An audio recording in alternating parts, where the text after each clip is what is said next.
আসসালামু আলাইকুম। কেমন আছেন সবাই? আজ আমি আপনাদের সাথে দারুণ মজার একটা পাকোড়ার রেসিপি শেয়ার করব।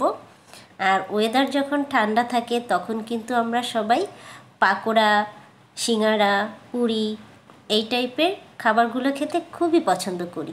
তো চলুন বানানো যাক। এখানে কিছু গোল আলু গ্রেট করে ধুয়ে নিয়েছি। আর এই আলুতে অ্যাড করে নিচ্ছি স্বাদমতো লবণ, 1 চামচ মরিচের গুঁড়া, হাফ চামচ পরিমাণে গোলমরিচের গুঁড়া, 2 টেবিল চামচ কর্নফ্লাওয়ার। এবার সবগুলো হাত দিয়ে ভালো করে মেখে নিতে হবে। মাখাতে মাখাতে কিন্তু আলুটা একদম নরম হয়ে যাবে। আর এখানে যেহেতু লবণ অ্যাড করা আছে তাতে খুব সহজেই এই আলুগুলো নরম হয়ে যাবে। আর পানির তখন প্রয়োজন হবে না। আর আলুটা কিন্তু ভিজা ছিল, কারণ আমি ধুয়েই তুলে নিয়েছিলাম, তাই এখানে কোনো পানি অ্যাড করার প্রয়োজন হয়নি। আপনারা যখন বানাবেন যদি একটু পানি অ্যাড করতে হয় সামান্য একটু পানি অ্যাড করে নেবেন। এই যে দেখুন, আমি দলা পাকিয়ে নিচ্ছি।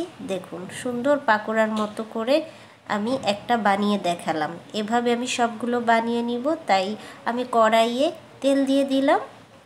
আর তেল গরম হয়ে গেছে। এই পর্যায়ে আমি পাকোড়াগুলো দিয়ে দিচ্ছি। আমি এভাবে একে একে সব পাকোড়াগুলো গরম তেলের মধ্যে দিয়ে দিব। আমার এই আলু পাকোড়া খেতে খুবই ভালো লাগে।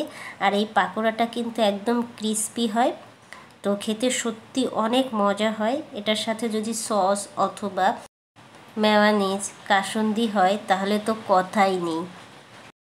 বিকেলের নাস্তায় চায়ের সাথে যদি এরকমের 2-1টা পাকোড়া পাওয়া যায় তাহলে তো খেতে দারুণ হয়, তাই না? আর ঠান্ডা ঠান্ডা ওয়েদারের সময় কিন্তু আরও বেশি ভালো লাগে এই পাকোড়াগুলো খেতে।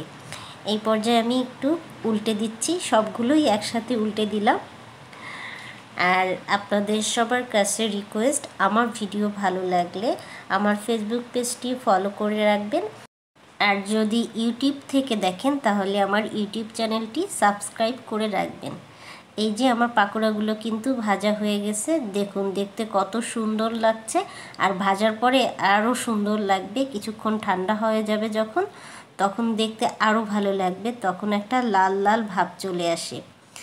আর এটা কি বলবো, আমার এখনই ইচ্ছা করছে উপর থেকে একটা উঠিয়ে খাই, কিন্তু গরম তো, ঠান্ডা না হওয়া পর্যন্ত খেতে পারছি না।